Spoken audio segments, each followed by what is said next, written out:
ठीक अच्छे समस्त को शुभ संध्या। आज प्रथम करी आम पेडागोजी क्लास टा आरंभ करिया। पेडागोजी प्रथम क्लास मु फास्ट रु तुम को टिके सिलेबस विषय टिके परिचित करदेबी तापरे मु विषय भीतर को प्रवेश करी। तुम मैंने समस्ते जानिच पिले एसएसबी टीजीटी रे केतला क्वेश्चन आस्ते ना 100 टी प्रश्न आसी थाए। 100 टी प्रश्न भितर तुमर 24 टी प्रश्न कोउतुरु आस्ताय ना पेडागोजी सेक्शन रु आस्ताय।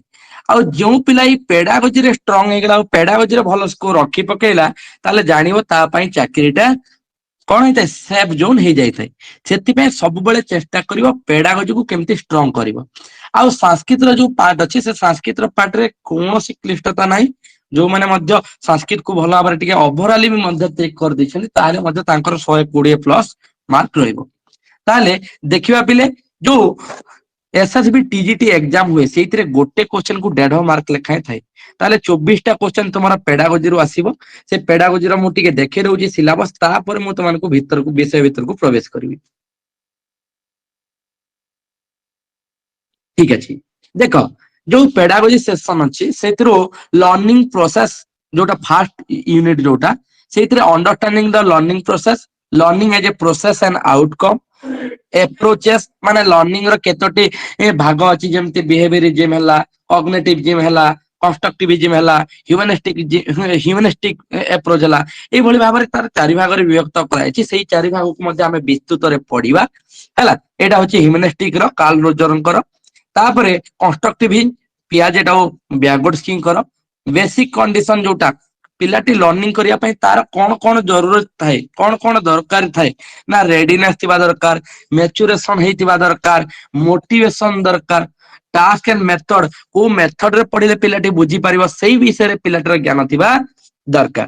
तापर द्वितीय यूनिट रे अछि organising of learning teacher centric learner centric learning centric तमे टीचर सेंट्रिक शिक्षक केंद्रित रे केमिति तार गुण कोन दोष कोन लर्नर सेंट्रिक रे कोन छात्र रो तमने दोष कोन जदि छात्र केंद्रित अछि सेटा तार दोष कोन गुण कोन एइतुरु तुमन को परीक्षा रे विभिन्न प्रकार प्रश्न पचारे। जदि फंडामेंटल भाबरे तमे क्लियर हे जाइछो ताले कोनोसी प्रकार समस्या हबो नाही। तापर टीएलएम गुडा को बोले टीएलएम यूज करा जाए। तापर group learning small group learning self learning केउतरे तार गुण कोन तार कोन दोष एई सब विषय को देखिबा। इंक्लूसिव एजुकेशन समावेशी शिक्षा तापर assessment and evaluation assessment Kago को जाए इवैल्यूएशन कागो को जाए how many types of assessment evaluation से चारि प्रकार से विषय देखिबा।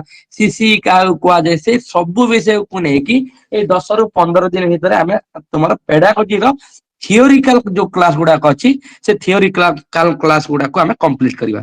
असेसमेंट रोटा आउ कोन कोन assessment for learning assessment of learning assessment as learning assessment रो टूल आउ टेक्निक गुडा को कोन कोन सेल्फ असेसमेंट पियर असेसमेंट ए सब विषय को नै कि हमें चर्चा करबा। तापर गोटे परीक्षा टेस्ट कंस्ट्रक्शन गोटे परीक्षा बा गोटे प्रश्न पत्र तैयारी करिया पई क्यों क्यों माध्यम रे पिलाटर परीक्षा करा जाय थाए से सब विषय को नै कि पेडागोजी रे तुम्हारा परीक्षा रे प्रश्न आसी थाए।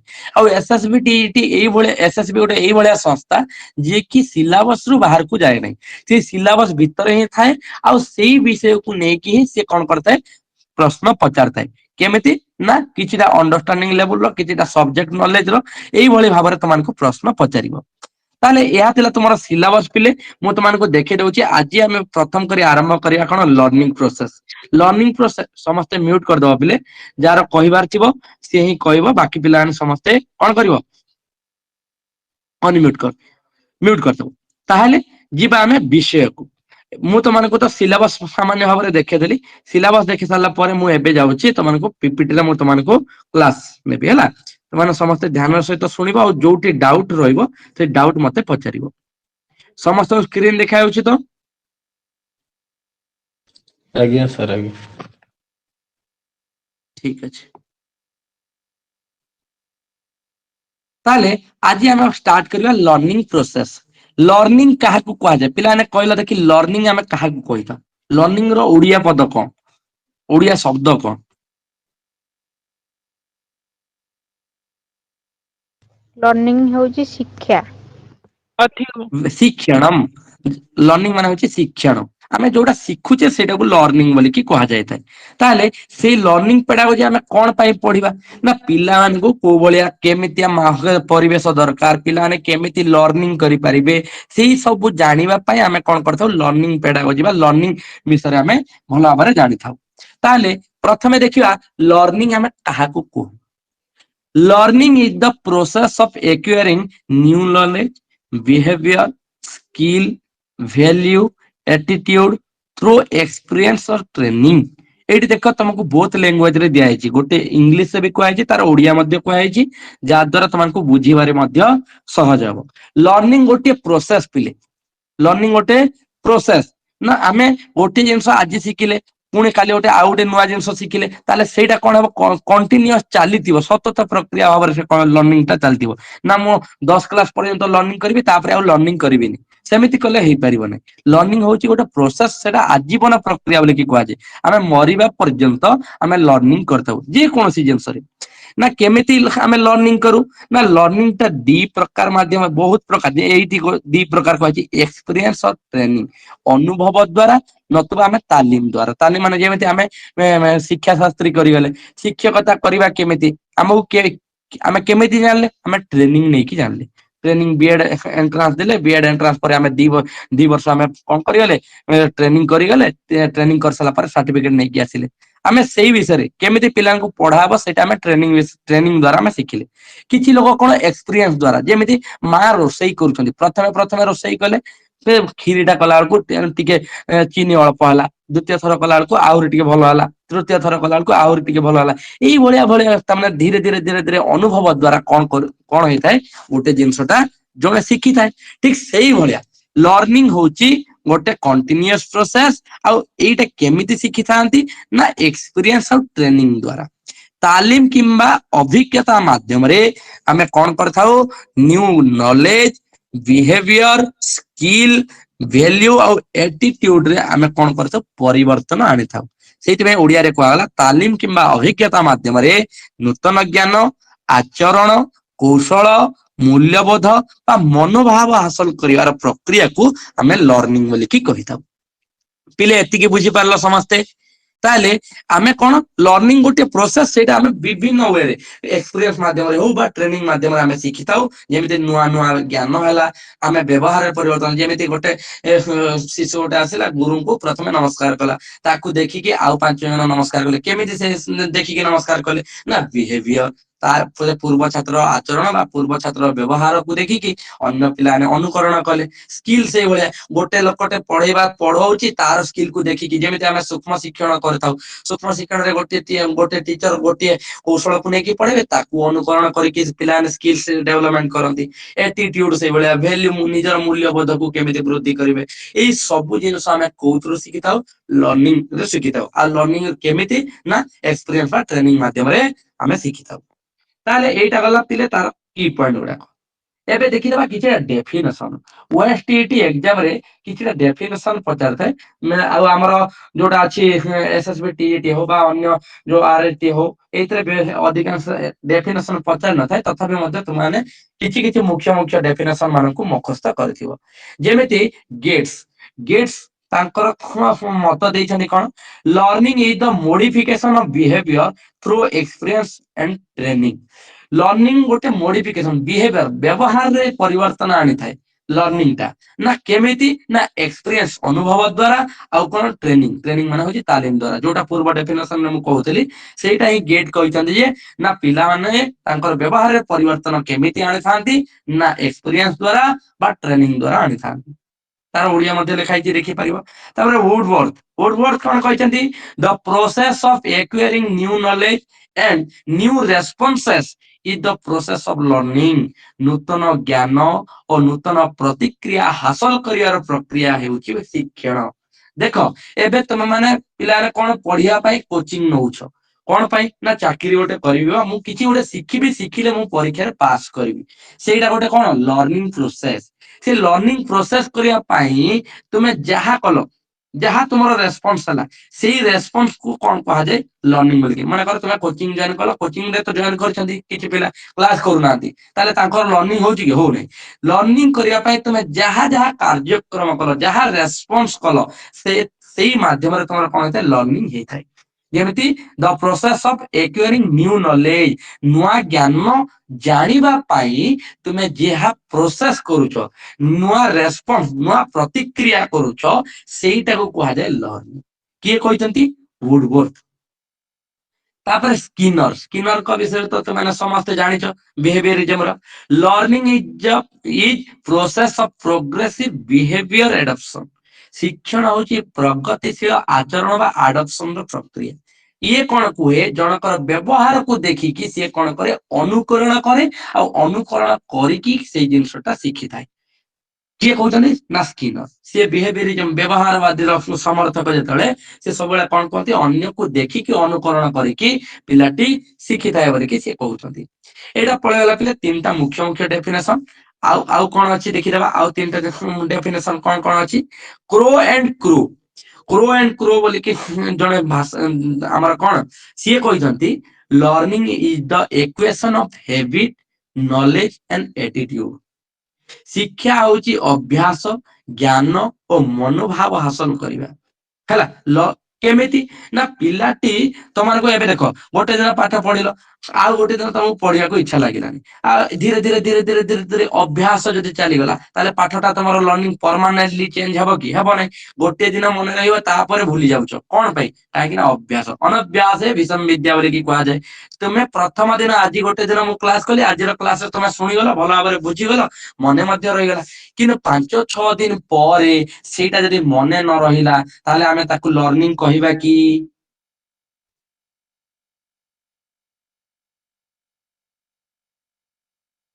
नहीं पिले कहीं कहबा नहीं लर्निंग होची कौन परमानेंट चेंज परमानेंटली माइंड रे रही जावा दरकार जदि सेटा परमानेंटली तुम माइंड रे रहू नहीं ताले ताकू आमे लर्निंग कहबा नहीं आ से लर्निंग टा केमिति हेबो ना हैबिट द्वारा बारंबार बारंबार अभ्यास द्वारा नॉलेज द्वारा एटीट्यूड द्वारा निजर मनोभाव द्वारा यही सब द्वारा कौन होता है गोटे पिलाटीर लर्निंग होता है किए कहते क्रो एंड क्रो तापर थॉर्नडाइक विषय तो तुम समस्त जानिछ learning is selecting the appropriate responses and connecting it with the stimulus पिला मान स्टिमुलस और रेस्पॉन्स विषय बहुत व्यवहारवादी मैंने कही शिक्षा होची उपयुक्त प्रक्रिया चयन करिबा एवं उत्साह सहित संयोग करिबा एबे मने कर तुमको पढ़िबा को इच्छा नथिबो स्टिमुलस नथिबो एबे तुम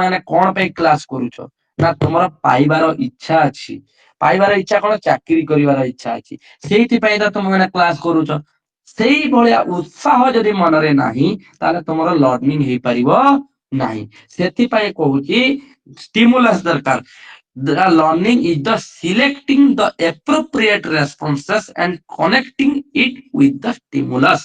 जो उत्साह सहित सी तमें पढ़िया बाहर से उत्साह सहित जब से प्रतिक्रिया कला रेस्पॉन्स कला मुझे मोटिवेट हो ग्यारंटी एसएसबी टीजीटी बजेबी जेमिति करी एसएसबी टीजीटी मु एथर लगेबी एई भलिया खाली स्टिमुलस उत्साहित हो गले हेई कि हेबो नाही ता प्रति जो प्रतिक्रिया बा तुम रेस्पॉन्सेस जो भलिया रहिबो सेटा को नेकी तुमरा कोन हेबो लर्निंग हेई परिबो तापर आ गोटे डेफिनेशन देखिबा गार्डनर मुर्फे कहचंती learning cover every modification in behaviour to meet environmental requirement परिवेशर आवश्यकता पूर्ण करिबा पाई शिक्षण आचरण रे प्रत्येक परिवर्तन को अंतर्भुक्त करथाय learning cover every modification in behaviour learning देख मन कर आज गोटे जिनस शिखिले आउ किछि दिन वाला परे आउ गोटे जिनस शिखिले कोन होची मॉडिफिकेशन होची हमर ज्ञानर कोन होची परिवर्तन होची धीरे धीरे धीरे धीरे परिवर्तन होची सेही परिवर्तनटा को माध्यम रे हेतै ना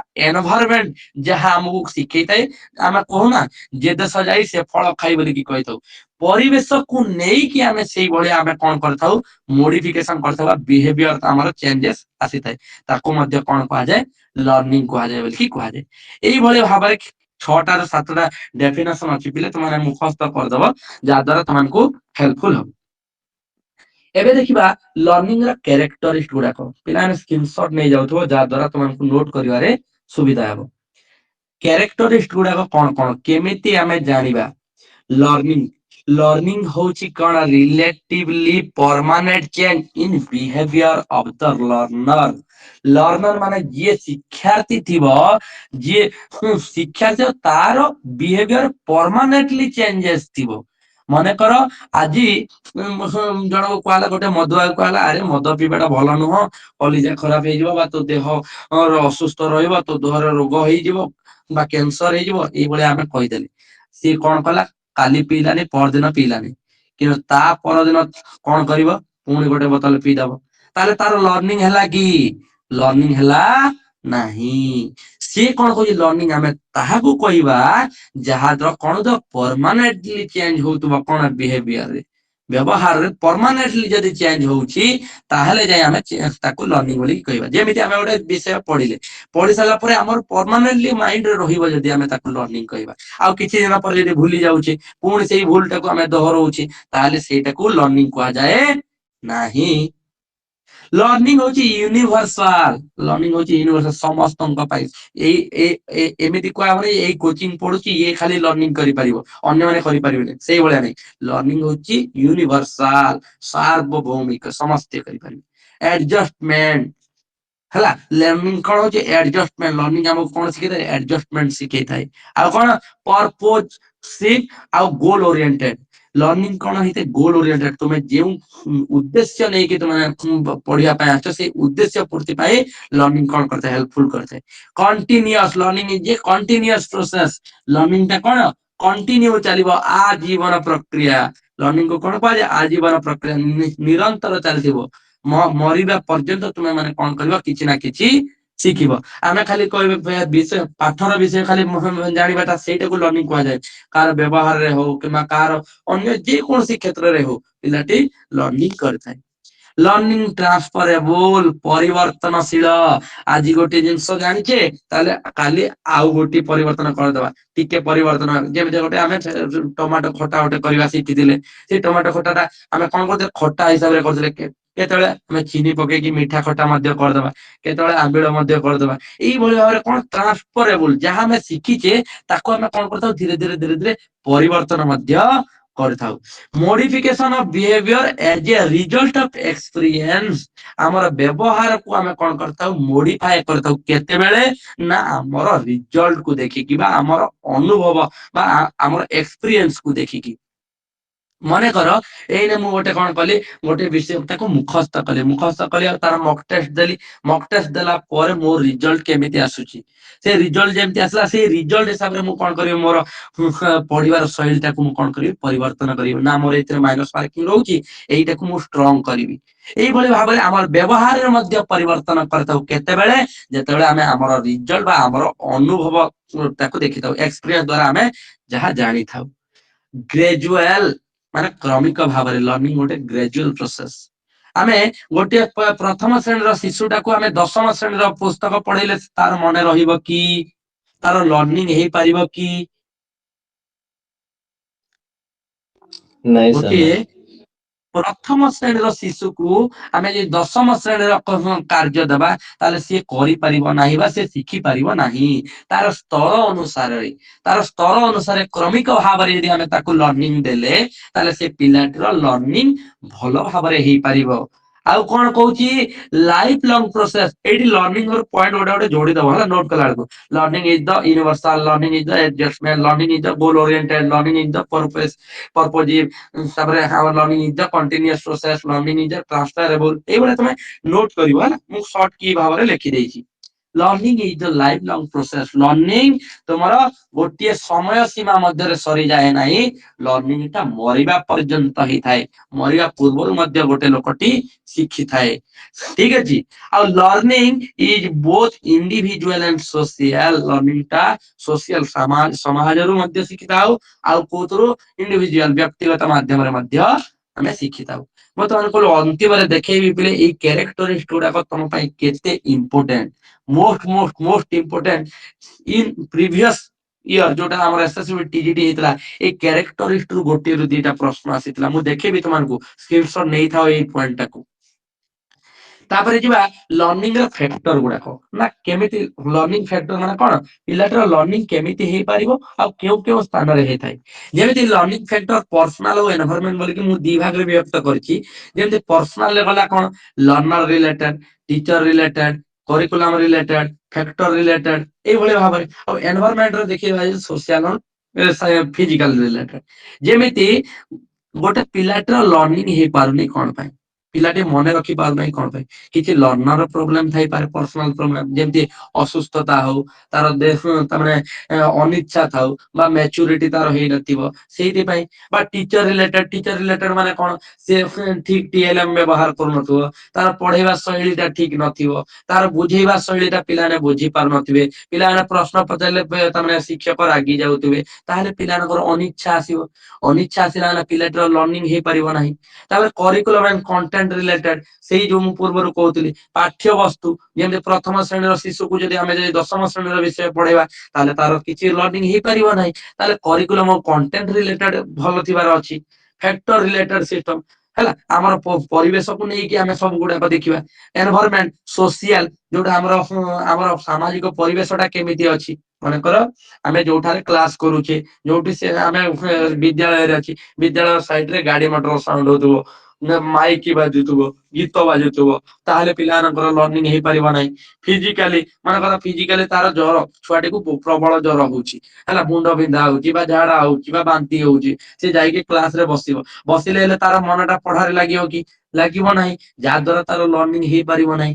ଏଇ ସମସ୍ତ ବିନ୍ଦୁ ଗୁଡାକୁ ମଧ୍ୟ ପିଲାମାନେ ଟିକେ ମନେ ରଖିଥିବ। ଯେମିତି ଏଇଠି କୁହାଗଲା ଲର୍ନର ରିଲେଟେଡ।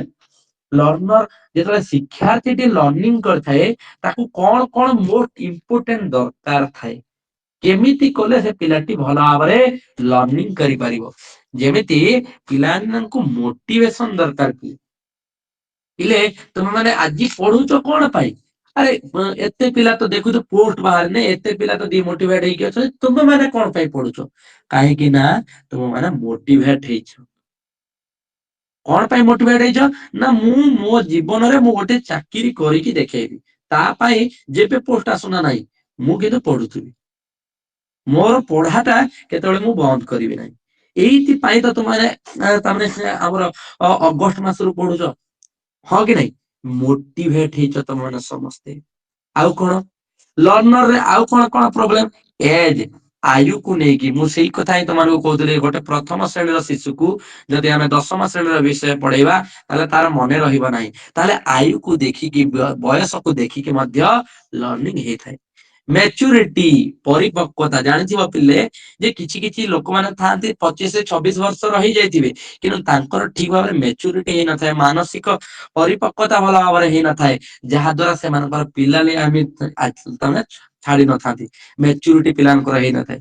ଯଦି ସେଇ ବୟସର ପିଲାଟିର ମ୍ୟାଚୁରିଟି ଠିକ ହେଇନଥିବ ବା ପରିପକ୍ୱତା ଭଲ ଭାବରେ ହେଇନଥିବ, ତାହେଲେ ମଧ୍ୟ ଲର୍ଣ୍ଣିଂ ରେ ବାଧା ଉତ୍ପନ୍ନ ହେଇପାରିବ। ଇଣ୍ଟେଲିଜେନ୍ସ, ବୁଦ୍ଧି, ପିଲାମାନେ କହିଲା ଦେଖି ସମସ୍ତଙ୍କର ଆଇକ୍ୟୁ ପାୱାର କଣ ସମାନ, नहीं सर नहीं। ନାଇଁ। କଣ ପାଇଁ ନାଇଁ, ସମସ୍ତଙ୍କର ଆଇକ୍ୟୁ ପାୱାର ସମାନ ଥାଏ। କିଏ ଦେଖ ଥରେ ପଢିଲେ ବୁଝିଯାଏ, କାହାକୁ 2 ଥର ପଢେଇଲେ ବୁଝିଯାଏ, ଆଉ କିଏ କିଛି ପିଲା ଥାନ୍ତି 5 ଥର ତାଙ୍କୁ ଘୋଷେଇକି ପିଏ ଦେଲେ ମଧ୍ୟ ବୁଝି ପାରନ୍ତି ନାହିଁ। ତାହେଲେ ଲର୍ଣ୍ଣିଂ କେଉଁ ପିଲାଙ୍କର ହେବ, ବୁଦ୍ଧି ଅନୁସାରେ, ତାଙ୍କର ବୁଦ୍ଧି ଅନୁସାରେ ଲର୍ଣ୍ଣିଂ ହେଇଥାଏ। ଆଉ କଣ ଇଣ୍ଟରେଷ୍ଟ, ଇଣ୍ଟରେଷ୍ଟ ମାନେ କଣ, ପିଲାଟିର ଜାଣିବାର ଇଚ୍ଛା ଥିବ ତାହେଲେ ତ ସେ ପିଲାଟି ଜାଣିପାରିବ ନା, ପିଲାଟିର ଜାଣିବାର ଇଚ୍ଛା ନଥିବ ତାହେଲେ କେମିତି ପିଲାଟି ସେଇଟାକୁ ଜାଣିବ, ତାକୁ ସିଏ ଭାବିବ ଏଇଟା ତ ସହଜ ବିଷୟ ଗୋଟେ, ମୁଁ ତ ଜାଣିଛି ଆଉ ମୁଁ କାହିଁ ପଢିବି, ମୁଁ କାହିଁ କ୍ଲାସ କରିବି, କଣ ଦରକାର ଅଛି ସେ ବହି ଦେଖିବାର, ମୁଁ ନ ଦେଖିଲେ ତ ମୁଁ ପାସ୍, ଆଉ ମୁଁ କାହିଁ ଦେଖିବି। ଏଇଭଳିଆ ଯେତେବେଳେ ଅନିଚ୍ଛା ଆସୁଥିବ ପିଲେ, ସେଇ ସମୟରେ ପିଲାଟିର ଲର୍ଣ୍ଣିଂ ହେଇପାରିବ ନାହିଁ। ସେଥିପାଇଁ ଲର୍ଣ୍ଣିଂ କରିବା ପାଇଁ ହେଲେ ଇଣ୍ଟରେଷ୍ଟ ମଧ୍ୟ ଦରକାର, ଇଚ୍ଛା ମଧ୍ୟ ଦରକାର, ଏଟିଟ୍ୟୁଡ, ମନୋଭାବ, ହେଲା, ମନୋଭାବ ଦରକାର। ମୁଁ ପଢିବି ବୋଲିକି ତାର ତାମାନେ ଇଚ୍ଛା ଆସୁଥିବାର ଅଛି, ମନୋଭାବ ଆସୁଥିବାର ଅଛି। ଆଉ ଗୋଟେ କଣ, ଫିଜିକାଲି ହେଲ୍ଥ, ସିଏ ଶାରୀରିକ ସୁସ୍ଥ ଥିବା ଦରକାର।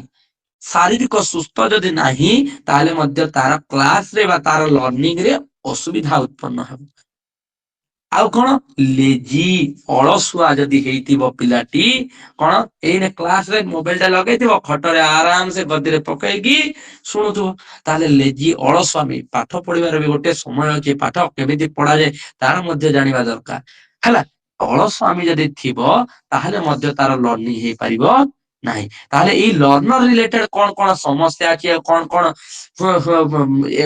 ପଏଣ୍ଟ ଅଛି ସେଇ ପଏଣ୍ଟ ମାନଙ୍କୁ ମଧ୍ୟ ସେମାନେ ଟିକେ ନୋଟ କରିବ ତାପରେ ଦେଖିବା ଟିଚର ରିଲେଟେଡ ଫ୍ୟାକ୍ଟର ଟିଚର କୋଉଠି ତାର ସେ ଯୋଉ ପଢେଇବା ଶୈଳୀ ତାକୁ ଚେଞ୍ଜ କଲେ ପିଲାମାନେ ଭଲ ଭାବରେ ଲର୍ଣ୍ଣିଂ କରିପାରିବେ ସେ ବିଷୟ ମାନଙ୍କୁ ଦେଖିବା ଯେମିତି ପ୍ରଥମ ପଏଣ୍ଟ ହେଲା ଟିଏଲଏମ ଟିଚିଂ ଲର୍ଣ୍ଣିଂ ମେଟେରିଆଲ ମୁଁ ଏଇନେ ଯଦି ମନେକର ତମମାନଙ୍କୁ ପଢେଇଲା ବେଳକୁ ମୁଁ ତମମାନଙ୍କୁ କୌଣସି ଦୃଶ୍ୟ ଉପକରଣ ଦେଖାନ୍ତିନି ଯେମିତି ତୁମେ ପିପିଟି ଦେଖୁଛ ସେଇଭଳିଆ ପିପିଟି ନ ଦେଖେଇକି ମୁଁ ଯଦି ଖାଲି ଏଇଭଳିଆ ଗପ କହିଲା ଭଳିଆ ରେଡିଓରେ ଯେମିତି କୁହାଯାଏ ଠିକ ସେଇଭଳିଆ ଯଦି ମୁଁ କହିଲି ତମାନଙ୍କ ଭିତରୁ ଯୋଉ 200-300 ପିଲା ଯୋଉ କ୍ଲାସ କରୁଛନ୍ତି 200 ପିଲାଙ୍କ ଭିତରୁ ମେ ବି 10ରୁ 15 ଜଣ ମନ ଧ୍ୟାନ ଦେଇକି ଶୁଣିବ ଆଉ ଯୋଉ 190 ବା 100 ଆଉ ଯୋଉ 200-300 ପିଲା ରହିଲ ସେମାନେ କଣ କରିବ ଲେଫ୍ଟ ହେଇଯିବ ନତୁବା କଣ ହବ ଅନିଚ୍ଛା ସତ୍ତ୍ୱେ ସାର୍ ଗାଳି କରିବେ ବୋଲିକି ତୁମେ ମୋବାଇଲ ଟାକୁ ସେମିତି ରଖିକି ରହିଥିବ ହଁ କି ନାହିଁ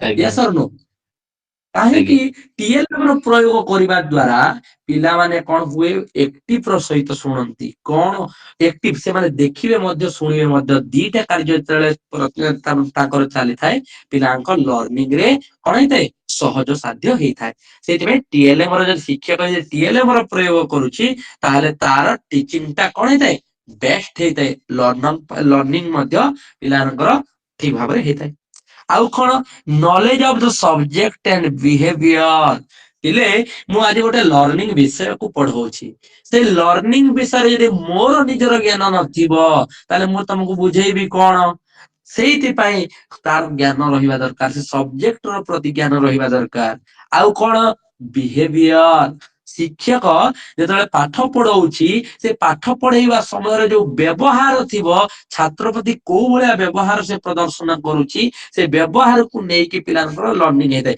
ମନେକର ଏଇନା କିଏ ଜଣେ ମତେ ପ୍ରଶ୍ନ ପଚାରି ଦେଲା ଭାଇନା ମୁଁ ଟିକେ ବୁଝି ପାରିଲିନି ମତେ ଆଉ ଥରେ ବୁଝେଇ ଦିଅନ୍ତୁ ମୁଁ କହିବି କଣ ତମେ ଛୋଟ ପିଲା ନା କଣ ତମକୁ ବାରମ୍ବାର ମୁଁ ବୁଝେଇ ପାରିବି ରେକର୍ଡିଂ ଦେଖି ପକେଇବ ଏଇଭଳିଆ ଯଦି ମୁଁ ବ୍ୟବହାର କଲି ତାହେଲେ ତମକୁ ଖରାପ ଲାଗିବ ନା ନାହିଁ ଆଜ୍ଞା ସାର୍ ଲାଗିବ ଯାହା ଦ୍ଵାରା କଣ ହବ ତମ ମନରେ ଅନିଚ୍ଛା ଆସିବ ଶିକ୍ଷକଙ୍କୁ ଦେଖିଲେ ତମକୁ ରାଗ ଲାଗିବ ଶିକ୍ଷକଙ୍କୁ ଦେଖିଲେ ତମକୁ ସେଇ ପାଠ ପ୍ରତି ତମକୁ ଇଚ୍ଛା ଲାଗିବନି ସେ ଯେତେ ସହଜରେ ପଢେଇଲେ ମଧ୍ୟ ସେ ଶିକ୍ଷକଙ୍କୁ ଦେଖିଲେ ତ ତମ ମୁଣ୍ଡ ଖରାପ ହେଇଯିବ ତାହେଲେ ତମକୁ ଆଉ କ୍ଲାସ କରିବାକୁ ଇଚ୍ଛା ଲାଗିବନି ତାହେଲେ ପିଲାଟିର ଲର୍ଣ୍ଣିଂ ମଧ୍ୟ ହେଇପାରିବ ନାହିଁ ସେଥିପାଇଁ ଟିଚରକୁ ସେଇ ବିଷୟ ପ୍ରତି ତାର ଜ୍ଞାନ ରହିବା ଦରକାର ଆଉ ଛାତ୍ରଙ୍କ ପ୍ରତି କୋଉ ଭଳିଆ ବ୍ୟବହାର କରୁଛି ସେଇ ବ୍ୟବହାରକୁ ନେଇକି କଣ ହେଇଥାଏ ପିଲାମାନଙ୍କର ଲର୍ଣ୍ଣିଂ ହେଇଥାଏ ତାପରେ କଣ ରେନଫୋର୍ସମେଣ୍ଟ ମନେକର ରେନଫୋର୍ସମେଣ୍ଟ ମାନେ କଣ ପୁନର୍ବଳନ ଯୋଉଟା ପିଲାମାନଙ୍କୁ ଦିଆଯାଏ ପଜିଟିଭ ରେନଫୋର୍ସମେଣ୍ଟ ନେଗେଟିଭ ରେନଫୋର୍ସମେଣ୍ଟ ମାନେ ଥାଏ ପଜିଟିଭ ରେନଫୋର୍ସମେଣ୍ଟ ମାନେ କଣ ଫିଡବ୍ୟାକ ଗୁଡାକ ଯୋଉଟା ମାନେ ତୁମେ ଗୋଟେ ଭଲ କାମ କଲ ମୁଁ ପ୍ରଶଂସା କଲି ବା ତମକୁ ପ୍ରାଇଜ ଦେଲି ବା ତମକୁ ଧନ୍ୟବାଦ ଜ୍ଞାପନ କଲି ଭେରି ଗୁଡ କହିଲି ଏକ୍ସଲେଣ୍ଟ କହିଲି କିଛି ଗୋଟେ ଏଇଭଳିଆ ଦେଲେ ପିଲାମାନଙ୍କ ମନରେ କଣ ଆସିବ ନା ଉତ୍ସାହ ଆସିବ କେମିତି ମୁଁ ଆହୁରି ଉତ୍ତର ଦେବି ଆହୁରି ଭଲ ଭାବରେ ମୁଁ କେମିତି ପଢିକି ସାରଙ୍କ ପାଖକୁ ଆସିବି ସେଇଭଳିଆ ସେମାନେ ଚାହିଁବେ କିନ୍ତୁ ନେଗେଟିଭ ରେନଫୋର୍ସମେଣ୍ଟ ଦେଲି ଦଣ୍ଡ ବାଡିରେ ତମକୁ ପିଟିଲି ବା ଗାଳି କଲି ଯଦି ତୁମେ କଣ ନା ସେ ସାର୍ ଟା ରାଗି ଲୋକଟା ଆଉ ସେ ସବୁବେଳେ ଗାଳି କରୁଛି ଆଉ ତା କ୍ଲାସ କିଏ କରିବ ମୁଁ ଆଉ କରିବି ନାହିଁ ଏଇଭଳିଆ ତୁମ ମନରେ ଆସିବ ସେଥିପାଇଁ ରେନଫୋର୍ସମେଣ୍ଟ ମଧ୍ୟ ଦରକାର ଟିଚିଂ ମେଥଡ କୋଉ ଶୈଳୀରେ ସେଇ ସବଜେକ୍ଟ ସେଇ ବିଷୟକୁ କୋଉ ଶୈଳୀରେ ପଢେଇଲେ ପିଲାମାନେ ବୁଝିପାରିବେ ତାଙ୍କୁ କେମିତି ତାଙ୍କର ଡାଉଟ ଟା କ୍ଲିୟର ହେଇପାରିବ ସେଇ ଟିଚିଂ ମେଥଡ ଟା ପିଲାଙ୍କୁ ଜାଣିବା ଦରକାର ଏ ଶିକ୍ଷକ ଜାଣିବା ଦରକାର ଆଉ କଣ ପେଡାଗୋଜିକାଲ ଏପ୍ରୋଚେସ ମାନେ କଣ ଶିକ୍ଷକକୁ ଶିକ୍ଷା ଶାସ୍ତ୍ର କଣ ପାଇଁ ପଢାଯାଏ ଯୋଉ ଏଇ ଯୋଉ ପେଡାଗୋଜି ପଢାଯାଏ କଣ ପାଇଁ ନା ପିଲାଙ୍କର ମାନସିକ ଯୋଉ ଚିନ୍ତାଧାରାକୁ ଜାଣିବା ପାଇଁ ସେଇଭଳିଆ ପେଡାଗୋଜିକାଲ ଏପ୍ରୋଚେସ ଯେମିତି କଗ୍ନିଟିଭିଜମ ହେଲା କନଷ୍ଟ୍ରକ୍ଟିଭିଜମ ହେଲା ହ୍ୟୁମାନିଟିଜିମ ହେଲା ଏଇଭଳି ଭାବରେ ପିଲାଙ୍କର ଜ୍ଞାନ କେମିତି ବଢେଇବା ଆଉ ସେଇ ଥିଓରି ମାଧ୍ୟମରେ ପିଲାମାନଙ୍କୁ କେମିତି ଆହୁରିରୁ ଆହୁରି ଜ୍ଞାନ ତାଙ୍କର ବଢିପାରିବ ତାକୁ ନେଇକି କାମ କରିବା ଦରକାର ଆଉ କ୍ଲାସଟା କୋଉ ଭଳିଆ ହେବା ଦରକାର ନା ଚାଇଲ୍ଡ ସେଣ୍ଟର ଲର୍ଣ୍ଣିଂ, ଛାତ୍ର କେନ୍ଦ୍ରିତ ହେବା ଦରକାର, ନା କି ଶିକ୍ଷକ କେନ୍ଦ୍ରିତ। ଶିକ୍ଷକ କେନ୍ଦ୍ରିତ ହେଲେ କଣ ହବ, ପିଲା ଶିକ୍ଷକ ଆସିବ ପଢେଇ ଦେବେ, ପଢେଇ ଦେଲା ପରେ ପିଲା ବୁଝିଲେ କେତେ ନ ବୁଝିଲେ କେତେ, ମୋର କ୍ଲାସ ସରିଲା ପିଲେ ତମେ ନୋଟ କରିବ ମୁଖସ୍ଥ କରିବ। ଏଇଭଳିଆ ଯଦି ଶିକ୍ଷକ କେନ୍ଦ୍ରିତ ହେଲା ତାହେଲେ ମଧ୍ୟ ପିଲାଟିର ଲର୍ଣ୍ଣିଂ ହେଇପାରିବ ନାହିଁ। ଛାତ୍ର କେନ୍ଦ୍ରିତ ଯଦି ଅଛି ତାହେଲେ ପିଲାଟି ଭଲ ଭାବରେ ବୁଝିପାରିବ। ଏଇଟା ଥିଲା ପିଲେ ଟିଚର ରିଲେଟେଡ। ଟିଚର କଣ କଣ ଚାହିଁବ ଯଦି ପିଲାଟିର ଲର୍ଣ୍ଣିଂ ହେଇପାରିବ। ଏଇଟା ରହିଲା ତାର point. Curriculum and content related factor, ଯୋଉଟା ମୁଁ ତୁମମାନଙ୍କୁ କହୁଥିଲି ପିଲେ, ପାଠ୍ୟକ୍ରମ ସଂରଚନା ହଉ, ପାଠ୍ୟକ୍ରମର ଉଦ୍ଦେଶ୍ୟ ପୂର୍ତ୍ତି ହଉ, ବା ବିଷୟ ବସ୍ତୁର କ୍ରମ ବା ଆଧାରକୁ, ତାମାନେ ଆକାରକୁ ଦେଖିକି। ମନେକର ଗୋଟେ ଏବେ କୁହାଗଲା ପାଠ୍ୟକ୍ରମ, ଗୋଟେ ସପ୍ତମ ଶ୍ରେଣୀର, ଏବେ ଯେମିତି ଆମେ ଅଭିଜ୍ଞାନ ଶାକୁନ୍ତଳ ପଢୁଛେ, ଅଭିଜ୍ଞାନ ଶାକୁନ୍ତଳ କେତେଟା ଶ୍ଲୋକ ଅଛି ପିଲେ, କେତୋଟି ଅଛି? 196। 196। 196। ତୁମମାନେ ଏବେ ଉଚ୍ଚ ସ୍ତରକୁ ପଳେଇ ଆସଣି, ଉଚ୍ଚ ସ୍ତରରେ ଅଛ। ଉଚ୍ଚ ସ୍ତରରେ 196ଟା ଶ୍ଲୋକ ପଢୁଛ, ମେଘଉତ୍ତର ଶ୍ଲୋକ ପଢୁଛ, ବିଭିନ୍ନ ପ୍ରକାର ବହି ଗୁଡାକ ପଢୁଛ। ତମର ପାଠ୍ୟକ୍ରମ କଣ ଅଛି, ବିସ୍ତୃତ ଭାବରେ ଅଛି। ଯଦି ଆମେ ଦଶମ ଶ୍ରେଣୀର ପିଲାଟାକୁ ଆମେ ଯଦି ଏଇଭଳିଆ ଯଦି ବିଷୟ ଦବା, ତାହେଲେ ସେ ବିଷୟଟାକୁ ଦେଖିଲେ, ବହି ଦେଖିଲେ କଣ କହିବ, ନା ମୋର ସଂସ୍କୃତ ପଢିବାର ନାହିଁ, ମୁଁ ହିନ୍ଦୀ ନେଇଯିବି, କହିବ ନା ନାଇଁ? ତାହେଲେ ସେଇ ବୟସର ସୀମାକୁ ନେଇକି ତାଙ୍କର ପାଠ୍ୟକ୍ରମର ସଂରଚନା, ପାଠ୍ୟକ୍ରମର ଉଦ୍ଦେଶ୍ୟ ବୃତ୍ତି, ବିଷୟବସ୍ତୁର ଆକାର କେମିତି ହେଇଥିବା ଦରକାର, ଏଇଟା ସବୁ କଣ୍ଟେଣ୍ଟ ରିଲେଟେଡ ରେ ଯାଇଥାଏ। ଏଇଟା ଗଲା ପିଲେ ମୁଖ୍ୟ ଆଉ ଗୋଟେ ପଏଣ୍ଟ। ତାପରେ ଦେଖିବା ଆଉ କଣ, ଫ୍ୟାକ୍ଟର ରିଲେଟେଡ ସିଷ୍ଟମ, କକ୍ଷାର ଭିତ୍ତିଭୂମି, ଯୋଉ କ୍ଲାସରେ ରହୁଛ ସେ କ୍ଲାସର ପରିବେଶ କେମିତି ଦେଖାଯାଉଛି, ବିଦ୍ୟାଳୟର ବାତାବରଣ କେମିତି ଅଛି, ତମେ ଯୋଉ ଘରେ ପାଠ ପଢୁଛ ଘରର ବାତାବରଣ କେମିତି ଅଛି, ତମର କ୍ଲାସ ଯେତେବେଳେ ଶିକ୍ଷକ ନଉଛନ୍ତି ସେ ଉପକରଣ ବା ଟିଏଲ ଆମର ବ୍ୟବହାର କରୁଛନ୍ତି ନା ନାହିଁ, ପ୍ରୟୋଗଶାଳା ସାଇନ୍ସ ଯୋଉ ବିଜ୍ଞାନ ଯେତେବେଳେ ପଢୁଛେ, ବିଜ୍ଞାନର ଯୋଉ ପରୀକ୍ଷଣ ଗୁଡାକ କରାଯାଉଛି ସେଇଭଳିଆ ପ୍ରୟୋଗଶାଳା ଅଛି ନା ନାହିଁ, ଏଇ ସବୁ ଜିନିଷକୁ ନେଇକି କଣ ହେଇଥାଏ, ପିଲାଟିର ଲର୍ଣ୍ଣିଂ ହେଇଥାଏ। ଆଉ ତାର ପରିବେଶ ଯେତେ ସୁନ୍ଦର ଥିବ ପିଲେ, ତାକୁ ଯେତେ ତାମାନେ ଷ୍ଟଡି ଏନଭାରନମେଣ୍ଟ ମିଳି ପାରିଲା, ତାହେଲେ ସିଏ ସେତିକି ଲର୍ଣ୍ଣିଂ କରିପାରିବ। ଦେଖିଥିବ ପିଲେ କିଛି ପିଲାମାନେ ଥାଆନ୍ତି ତାଙ୍କ ଘରୋଇ ପରିସ୍ଥିତି, ଘରୋଇ ସମସ୍ୟା ଥାଏ, ଘରୋଇ ପରିବେଶ ଠିକ ନଥାଏ, ସେଥିପାଇଁ ପିଲାମାନେ ପଢି ପାରନ୍ତି ନାହିଁ। ଆମର ସଂସ୍କୃତ କ୍ଷେତ୍ରରେ ମଧ୍ୟ ବହୁତ ପିଲା ଏଇଭଳିଆ ଅଛନ୍ତି ଯୋଉମାନେ ବିବାହିତା ଅଛନ୍ତି, ସେମାନେ ଘର କାମ ମଧ୍ୟ କରୁଛନ୍ତି, ଛୁଆ ପିଲାକୁ ସ୍କୁଲ ପଠଉଛନ୍ତି, ତାପରେ କଣ କରୁଛନ୍ତି, ଘଣ୍ଟେ 2 ଘଣ୍ଟା ବାହାର କରିକି ସେଲ୍ଫ ଷ୍ଟଡି କରୁଛନ୍ତି। ତାଙ୍କୁ କଣ ଅସୁବିଧା ହଉଛି ନା ତାଙ୍କର ପରିବାରର ବାତାବରଣ ଠିକ ଭାବରେ ମିଳିପାରୁନାହିଁ। ଠିକ ସେଇଭଳିଆ ବିଦ୍ୟାଳୟରେ ଯଦି ଛାତ୍ରଟି ଅଛି, ଛାତ୍ରଟିର ବାତାବରଣ ଠିକ ରହିବା ଦରକାର। ଯଦି ବାତାବରଣ ଠିକ ରହିଲା ତାହେଲେ ନିଶ୍ଚିତ ଭାବରେ ତାର ଲର୍ଣ୍ଣିଂ ହେଇପାରିବ। ଏଇଟା ଗଲା ପିଲେ ଫ୍ୟାକ୍ଟର ରିଲେଟେଡ ସିଷ୍ଟମ। ତାପରେ ଫ୍ୟାକ୍ଟର ଅଫ ଏଫେକ୍ଟିଭ ଲର୍ଣ୍ଣିଂ, ଆମେ କେମିତି ଗୋଟେ ପିଲାଟିକୁ ଏଫେକ୍ଟିଭ ଲର୍ଣ୍ଣିଂ ମାନେ କେମିତି ପିଲାଟି ଭଲ ଭାବରେ ସେଇ ବିଷୟଟାକୁ ଜାଣିପାରିବ, ଭଲ ଭାବରେ ସେ ପିଲାଟିକୁ ଲର୍ଣ୍ଣିଂ କରିପାରିବା। ଆମର କାମ କଣ, ଏଇଠି ଦେଖ କିଛିଟା ବିନ୍ଦୁ ଅଛି, ଯେମିତି ହେରିଡିଟି ହେଲା, ହେରିଡିଟି ମାନେ ହେରିଡିଟି, ଏନଭାରନମେଣ୍ଟ, ମେଚୁରିଟି, ମୋଟିଭେସନ, ଏଇ ସବୁ ଜିନିଷ ଗୁଡାକ କଣ ହେଇଥାଏ, ପିଲାଟିକୁ ଲର୍ଣ୍ଣିଂ କରିବାରେ ହେଲ୍ପ କରିଥାଏ। ଯେମିତି ଫିଜିକାଲ ମେଣ୍ଟାଲ ହେଲ୍ଥ ହଉ, ସେକ୍ସ ଡିଫରେନ୍ସ ହଉ, ମେଥଡ ଅଫ ଟିଚିଂ ହଉ, କୋ କରିକୁଲାର ଆକ୍ଟିଭିଟି ହଉ, ପିଲାଟିକୁ ଖାଲି ପାଠ ପଢେଇଲେ ତ ହେବ ନାହିଁ, ପିଲାଙ୍କୁ ବିଭିନ୍ନ ପ୍ରକାର କାର୍ଯ୍ୟକ୍ରମ ଗୁଡାକରେ ତାଙ୍କୁ ସାମିଲ କରାଯାଏ। ତାପରେ ସ୍କୁଲ ଅର୍ଗାନାଇଜେସନ ଆଣ୍ଡ କ୍ଲାଇମେଟ, ତାପରେ ଷ୍ଟାଇଲ ଅଫ ପ୍ରେଜେଣ୍ଟେସନ, ସବୁ ଜିନିଷ କଣ ହେଇଥାଏ, ପିଲାଟିକୁ ଲର୍ଣ୍ଣିଂ କରିବାରେ ଏଫେକ୍ଟିଭ ହେଇଥାଏ। ଏଇ ସବୁ ବିନ୍ଦୁକୁ ଯଦି ଶିକ୍ଷକ ଦୃଷ୍ଟିରେ ରଖେ ତାହେଲେ ନିଶ୍ଚିତ ଭାବରେ କଣ ହେଇଥାଏ, ଲର୍ଣ୍ଣିଂ ଟା ଭଲ ଭାବରେ ହେଇଥାଏ, ଆଉ ପିଲାଟି ଭଲ ଭାବରେ ଲର୍ଣ୍ଣିଂ କରିପାରିଥାଏ। ତାହେଲେ ଏଇଟା ଥିଲା ପିଲେ ଆମର ଲର୍ଣ୍ଣିଂ ରିଲେଟେଡ ଯେତିକି ବିନ୍ଦୁ ଥିଲା ମୁଁ ତୁମମାନଙ୍କୁ ପଢେଇଲି। ଏଇଥିରୁ ଏସଏସବି ଟିଜିଟି ରେ ମୁଁ ତୁମମାନଙ୍କୁ ପିଡିଏଫ ଏବେ ପଠେଇବାର କାରଣ କଣ, ଏସଏସବି ଟିଜିଟି ରେ ଏଇ ଆଜିର କ୍ଲାସରୁ କେତେଟା ପ୍ରଶ୍ନ ଆସିଛି ମୁଁ ତୁମମାନଙ୍କୁ ଦେଖେଇବା ପାଇଁ ଚାହୁଁଛି। ଦେଖ ତୁମର ପ୍ରଥମ ପ୍ରଶ୍ନ କଣ ଅଛି, ହୁଇଚ ଅଫ, ଟିକେ ରୁହ ପିଲେ, ଦେଖ which of the following is most appropriate to process of learning, କହୁଛି କୋଉଟା ମୋଷ୍ଟ, ଦେଖିଥିବ ପିଲେ ଲର୍ଣ୍ଣିଂ ର ସବୁଠାରୁ ମୋଷ୍ଟ ଏପ୍ରୋପ୍ରିଏଟ ଯୋଉଟା ଥିବ, ତୁମେ ପେଡାଗୋଜି ସେକ୍ସନ ରେ ତମକୁ ଲାଗିବ ଦିଟା ଯାକ ରାଇଟ ଆନ୍ସର, କିନ୍ତୁ ଦିଟା ଯାକ ହେଇନଥିବ, ସବୁଥିରୁ ମୋଷ୍ଟ ଆପ୍ରୋପ୍ରିଏଟ ଯୋଉଟା ହେଇଥିବ ସେଇଟାକୁ ହିଁ କ୍ଲିକ୍ କରିବ। ଯେମିତି ଏଇଠି ଅପସନ ଦେଇଛି ଦେଖ, କହିଲା remembering the information for reducing in the examination, ପରୀକ୍ଷାୟାମ ପୁନଃ ସଂଗଠନାर्थम ସୂଚନାୟା ସଂସ୍ମରଣ, ଅଥବା integration of old and new experience. ସିରେ ଅଛି carrying out activity which cause permanent changes of behaviour in learner. ତାପରେ ଡି ଅଛି acquisition retention and modification of experience. ଏଇଠି ଦେଖ ତମକୁ ସବୁ ଶବ୍ଦ ଗୁଡାକ ସବୁଥିରେ ଗୋଟେ ଗୋଟେ ପଏଣ୍ଟ ଅଛି ଯୋଉଟା ତମକୁ ଶୁଣିଲା ଶୁଣିଲା। ରିମେମ୍ବରିଂ ମନେ ରଖିବାଟାକୁ ସବୁବେଳେ କାଟିଦବ, ଯୋଉଠି ମୁଖସ୍ଥ କରିବାର ଥିବ ସେଠୁ ସବୁବେଳେ କାଟିଦବ। ତାପରେ ଦେଖ ବି ରେ ଇଣ୍ଟରଗେସନ of old and new experience, ପ୍ରାଚୀନାନାମ ନବୀନାନାମ च ଅନୁଭବାନାମ ସମନ୍ୱୟ। ପୁରାତନ ଜ୍ଞାନ ଓ ନୂତନ ଜ୍ଞାନକୁ ଆମେ କଣ କରିବା, ତୁଳନା କରିବା ବା ସମନ୍ୱୟ କରିବା, ତା ଦ୍ୱାରା ଲର୍ଣ୍ଣିଂ ହେଇଥାଏ କି।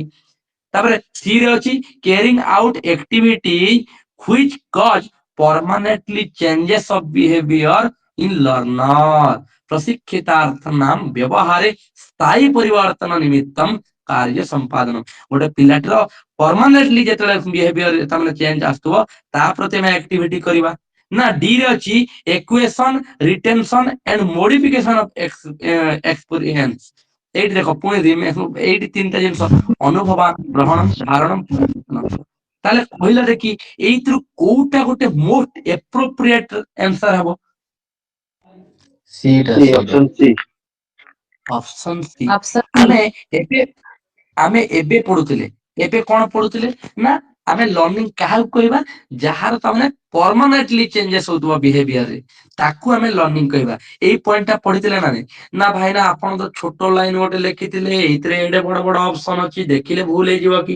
ପିଲେ ଲାଗିବ ସେଇଭଳିଆ, କିନ୍ତୁ ତମକୁ ପରୀକ୍ଷା ବେଳକୁ ସବୁ କି ପଏଣ୍ଟ ମାନଙ୍କୁ ଦେଖିକି ତମକୁ ମାରିବାକୁ ପଡିବ।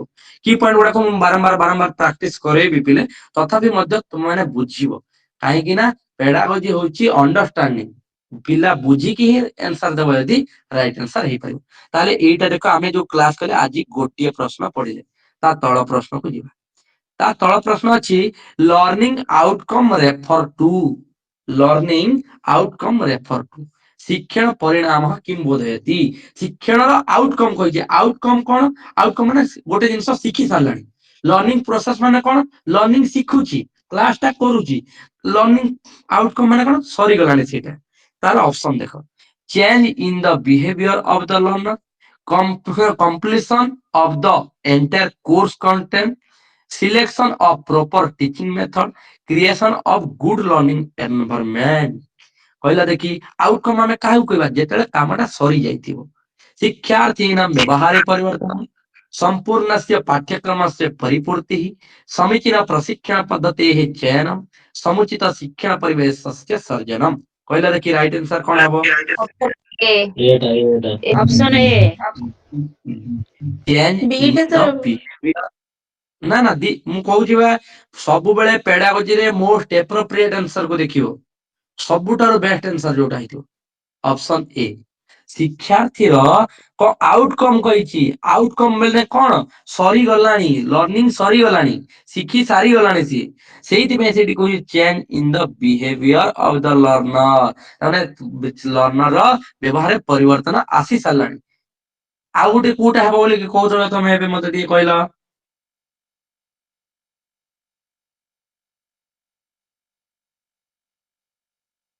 ଆଉ କିଛି ହେଇପାରିବନି ପିଲେ, ଏଇଠି ଆଉଟକମ ଅଛି, ଆଉ କୋଉଟା ବି ହେଇପାରିବନି। ଦେଖ ସମ୍ପୂର୍ଣ୍ଣ ପାଠ୍ୟକ୍ରମର ପରିପୂର୍ତ୍ତି କରିଦେଲେ କଣ ପିଲାଟିର ଲର୍ଣ୍ଣିଂ ହେଇଯିବ? ମୁଁ ଯଦି ସିଲାବସ କମ୍ପ୍ଲିଟ କରିଦେବି ତାହେଲେ ତମର ଲର୍ଣ୍ଣିଂ ହେଇଯିବ କି? ନା। Selection of proper teaching method, ମୁଁ ଭଲ ମେଥଡ ରେ ପଢେଇବି, ଭଲ ମେଥଡ ରେ ପଢେଇ ଦେଲେ କଣ ଲର୍ଣ୍ଣିଂ ପିଲାମାନଙ୍କର ହେଇଯିବ? ପିଲା ଜାଣିଲା ନ ଜାଣିଲା କେମିତି ଜଣା ପଡିବ? ତାର ବ୍ୟବହାର ପରିବର୍ତ୍ତନ ଆସିଲା। ଯଦି ମୁଁ ପ୍ରଶ୍ନ ପଚାରିଲି, ସିଏ ଯଦି ମୋର ଆନ୍ସର ଠିକ ଆନ୍ସର ଦେଇପାରିଲା, ତାହେଲେ ମୁଁ ଜାଣିବି ତାର ପିଲାଟିର ଲର୍ଣ୍ଣିଂ ହେଇପାରିଲା। ତାପରେ କହିଲା creation of good learning environment, learning environment ମିଳିଗଲେ ଖାଲି ପିଲାଟିର ଲର୍ଣ୍ଣିଂ ହେଇଯିବ ବୋଲି କଣ ମାନେ ଅଛି? କିଛି ମାନେ ନାହିଁ। ତାହେଲେ ଆଉଟକମ ମାନେ ସବୁବେଳେ ଜାଣିଥିବ ଗୋଟିଏ ପ୍ରୋସେସ ସରିଗଲାଣି, ତାମାନେ ସେଇ ବିଷୟଟା ସିଏ ଶିଖି ସାରିଲାଣି। ଆଉ ପ୍ରୋସେସ ମାନେ କଣ? କଣ୍ଟିନ୍ୟୁଅସ ଚାଲୁଥିବ, ସେଟାକୁ କହିଲେ ଲର୍ଣ୍ଣିଂ ପ୍ରୋସେସ। ଠିକ ଅଛି। ତାହେଲେ କେତେଟା ପ୍ରଶ୍ନ ହେଲା? ଦିଟା ପ୍ରଶ୍ନର ଆଜି କ୍ଲାସ ହେଲା। ଦେଖିବା ଆଉ କଣ ଅଛି। Number 3, learning objective relate to, learning ର ଅବଜେକ୍ଟିଭ କାହା ସହିତ ରିଲେଟ?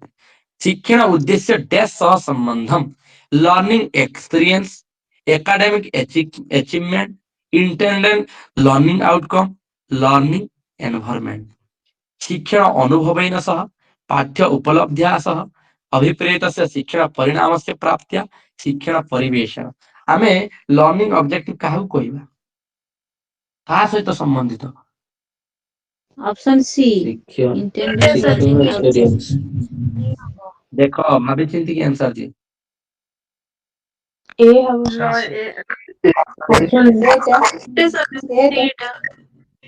ମୁଁ ତମମାନଙ୍କୁ ପୂର୍ବରୁ କହିଥିଲି ଲର୍ନିଂ ଟା କେତେବେଳେ ହେଇଥାଏ ଏକ୍ସପିରିଏନ୍ସ ଦ୍ୱାରା ହେଇଥାଏ ନତୁବା ଟ୍ରେନିଂ ଦ୍ୱାରା ହେଇଥାଏ ତାଲିମ ପ୍ରାପ୍ତ ଦ୍ୱାରା ହେଇଥିବ ନତୁବା ଅନୁଭବ ଦ୍ୱାରା ଗୋଟେ ପିଲାଟିର ଲର୍ନିଂ ଅବଜେକ୍ଟିଭ ହେଇଥାଏ କହିଥିଲେ ନା ନାଇଁ ଲର୍ନିଂ ଟା କେତେବେଳେ ହବ ଶିକ୍ଷଣ ଉଦ୍ଦେଶ୍ୟ କେମିତି ପୂର୍ତ୍ତି ହବ ନା କହିବି ତାହେଲେ ଏଇଭଳି ଭାବରେ ଆଜି ଆମେ ଯୋଉ କ୍ଲାସ କଲେ ପିଲେ ସେଇ କ୍ଲାସ ରେ ଦେଖ ତିନିଟା ଜିନିଷ ଥିଲା ମୁଁ କୌଣସି ଏଇ ପ୍ରଶ୍ନ ଭଳିଆ ତମକୁ କ୍ଲାସ କରିନାହିଁ କିନ୍ତୁ ଯେତିକି କି ପଏଣ୍ଟ ଥିଲା ପିଲେ ସବୁ କି ପଏଣ୍ଟ ଗୁଡା କୋଉ ମାଧ୍ୟମରେ ଥିଲା ନା ତମର ଏଇଥିରେ ସବୁ ଅନ୍ତର୍ନିହିତ ଅଛି ତମେ ସେଇ କି ପଏଣ୍ଟ ମାନଙ୍କୁ ଦେଖିକି ହିଁ ତମେ କଣ କରିବ ପରୀକ୍ଷାରେ ଚୟନ କରିବ ତାହେଲେ ଆଜିର କ୍ଲାସ ରୁ ଆମେ ପେଡାଗୋଜିର 24ଟା ଯୋଉ ପ୍ରଶ୍ନ ଆସୁଛି 24ଟା ପ୍ରଶ୍ନରୁ ଆମେ କେତେଟା ପ୍ରଶ୍ନର ଉତ୍ତର ଆମେ ପଢିଲେ